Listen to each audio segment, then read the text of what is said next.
Hola, buenas hermanos y hermanos. Hoy tenía intención de hacer un audio hablando sobre qué es Israel, porque siento que hay una gran confusión que viene, como toda confusión, de no estudiar la palabra de Dios, de lo que significa Israel, conforme a las Escrituras.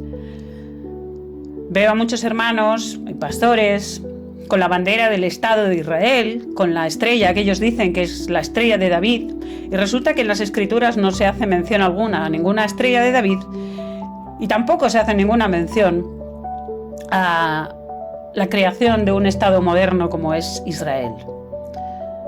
Cuando el Señor utiliza la palabra de Israel, lo hace para nombrar a Jacob, a quien le puso el nombre de Israel, por haber luchado contra Dios y haber vencido, haber resultado vencedor en aquella noche en el que Jacob, queriendo recibir la bendición de Dios, estuvo luchando contra el ángel. Lo podemos leer en Génesis. Y también para referirse al pueblo de Israel de aquella época, en el Antiguo Testamento, que era hijo de la promesa, pero ya en el Nuevo Testamento se refiere a otra cosa, y es a todos aquellos que va a llamar el Señor como ovejas perdidas de la casa de Israel, que está esparcido el pueblo por todas partes del mundo. Eso es Israel. El concepto es un concepto espiritual. La palabra Israel aparece mencionada en el Antiguo y el Nuevo Testamento más de 2.300 veces. Y en el Nuevo Testamento 77 veces. Y es algo que no es casual. Ese es nuestro pueblo. Nosotros somos Israel. Aquellos que hemos luchado contra Dios para recibir la bendición y que estamos luchando constantemente contra los hombres para seguir en esa bendición y en esa promesa, y que queremos perseverar para entrar por la puerta estrecha, para ir al reino, para subir a lo alto del monte de Sión. Ese es el pueblo de Israel, que está formado tanto por gentiles como por hebreos, como por judíos. El pueblo de Israel es un concepto espiritual, para que todos nos pongamos en contexto de lo que verdaderamente es Israel y de lo que no es Israel. Y por supuesto, la estrella de David no existe. Como tal, en ningún momento se menciona esa cosa. Lo que sí se menciona es la estrella de Refán, y no en un sentido positivo exactamente. Aparece en el libro de los Hechos, para no caer en engaño. Porque veréis, el Señor no está con nadie que hace injusticia. El Señor no está con nadie que hace injusticia. Aunque bien es cierto que el Señor puede usar una herramienta injusta, como en su momento usó a Babilonia, a una civilización y a un pueblo y a un imperio que era pagano, desviado de Dios, lo usó para vencer a su propio pueblo. Eso es otra cosa. Porque el Señor, en ese momento, lo que quería era castigar y exiliar al pueblo desviado de los israelitas, de los hebreos, de los judíos, que habían sido infieles con él, que se habían apartado del camino, que no habían sido fieles a la palabra, que no habían sido fieles a la promesa. Pero eso no quiere decir que el Señor esté con un pueblo injusto, con unos gobernantes injustos. Nunca. El Señor nunca se alinea con la injusticia y con la mentira. El Señor, a través de su Santo Espíritu, habla a sus hijos cuando quiere, como Él quiere. Ya dije en otro vídeo que el Señor me había dicho que le dijera a los hispanoamericanos que estaban en España que el Señor los había traído, les había hecho cruzar el charco hasta Europa con un objetivo, y era predicar el Evangelio. Y me dijo, exhórtales para que prediquen el Evangelio en España. Bueno, esa palabra ya la di hace un par de días. El Señor me mostró en una visión cómo, a diferencia de lo que yo creía, viendo las noticias de que estaba en camino de firmarse una paz entre Estados Unidos, Rusia y Ucrania en relación al conflicto de Ucrania, creyendo yo que eso sería el principio de la paz, el Señor me corrigió y me mostró como una nube negra, una nube que era como la nube que puede salir de un tubo de escape, muy, muy, muy, muy fea, una nube oscura, una nube contaminante, una nube fétida. Esa nube iba entrando, iba acercándose por oriente, por el oriente, el este de Europa, iba arrasando Europa. Iba ampliándose esa nube, iba llevándola, iba recorriendo Europa, desde el este hasta el oeste. Y el Señor me dijo, esta es la guerra que viene. Una guerra terrible acompañada de muchas enfermedades y hambrunas. No viene la paz, sino que viene la guerra. Eso me lo dijo a través de esa visión hace un par de días. Y esta noche el Señor me habló. Me enseñó cómo en una furgoneta, en unos camiones, había unas bombas en Moscú, en Rusia. Y esas bombas iban a estallar. Esas bombas no eran bombas normales. Eran armamentos muy potentes, muy poderosos. No sé si nucleares o biológicos, pero algo que iba a traer gran destrucción y mortandad. Y estaban esos camiones, ese camión que yo vi, cerca de un edificio del gobierno, cerca del centro de Moscú. Había gran destrucción. Y a partir de ese momento, el gobernante de Rusia se enfurecía.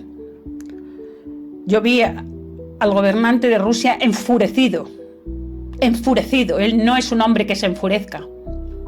Es un hombre paciente. Pero ahí su paciencia se acababa y se enfurecía. Y al enfurecerse empezaba a responder a ese ataque directo mediante gran guerra, mediante ataques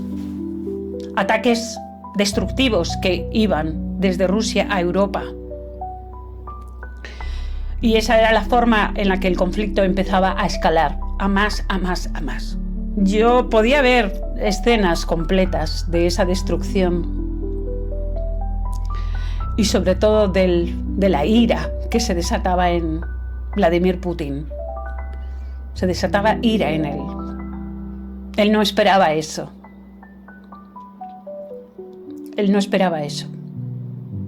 Se veía traicionado y engañado, y eso desataba su ira.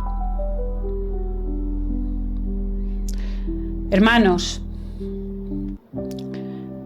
todos nosotros, a través del Santo Espíritu, podemos escuchar la voz del Señor, pero quiero que comprendáis todos vosotros que sin santidad nadie verá a Dios. Nadie está en la santidad perfecta, ni yo ni vosotros. Pero hay una cosa que nos diferencia entre unos y otros, y es el desear estar en santidad, el desear querer esa santidad, el desear buscar esa santidad. Esa es la diferencia. ¿Cómo podemos buscarla? En arrepentimiento, hermanos. No podemos buscarla de otro modo. ¿Y qué es el arrepentimiento? El aborrecer nuestras faltas, incluso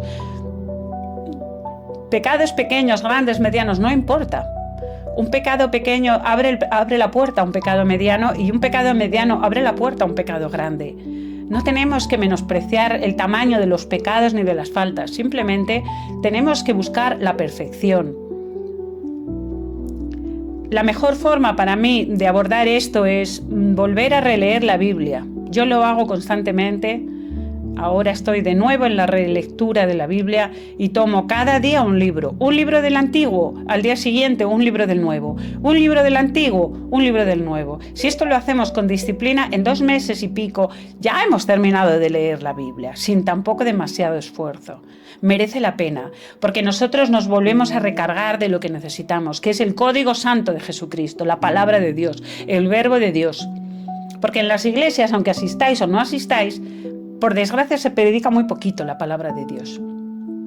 Se predica muy poquito. Y sobre todo se predica muchas veces sin un contexto de arrepentimiento y santidad. Y se oye más palabra de hombre que palabra de Dios. Entonces, esa es mi recomendación. Métanse en el código divino del Señor Jesucristo relean la Biblia de nuevo. Si no la han leído nunca, es urgente que lo haga. Y segundo, no menosprecie el poder del arrepentimiento. El arrepentimiento es el poder en el que reside la Iglesia. Nuestro poder no está en grandes altares. Nuestro poder es la humildad, el arrepentimiento, los pies de Cristo.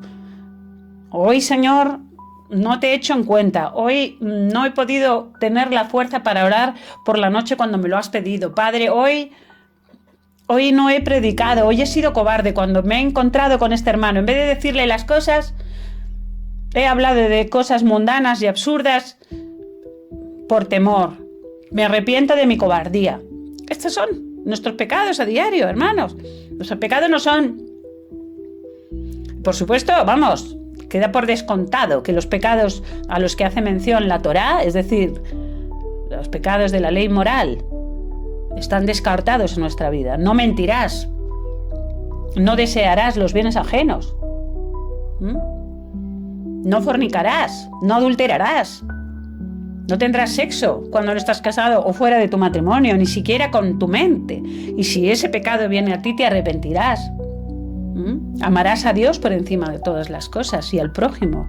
Ay, pues yo no siento amor por los hermanos. Ya no siento ese amor que tenía antes. Padre, dame más corazón. Agranda mi corazón, Padre, para que me quepa todo el amor que hay en ti. Padre, para que yo tenga la paciencia con ellos que tú tienes conmigo, Señor. Así, todo lo que nos falte, pídelo. Ah, pues yo soy muy cobarde. Es que yo no quiero predicar porque es que me entra miedo cuando...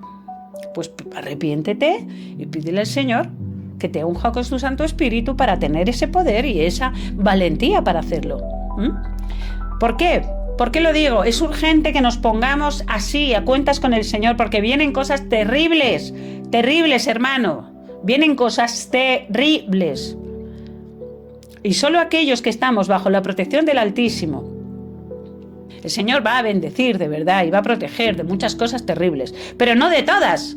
No de todas, porque viene tribulación y viene persecución contra la Iglesia, vienen muchas cosas, pero si estamos firmes y estamos llenos del Espíritu Santo, eso no nos quitará el sueño. Eso no nos va a quitar el sueño, porque nosotros estaremos firmes. Así que esa es la palabra que me ha dado el Señor. Hoy es palabra profética, pero el siguiente vídeo que haga voy a hacer un vídeo estudio en este paseo radiofónico que tenemos juntos sobre lo que es Israel. Nos haremos esas preguntas y trataremos de responderlas dentro de la palabra. Que Dios os bendiga.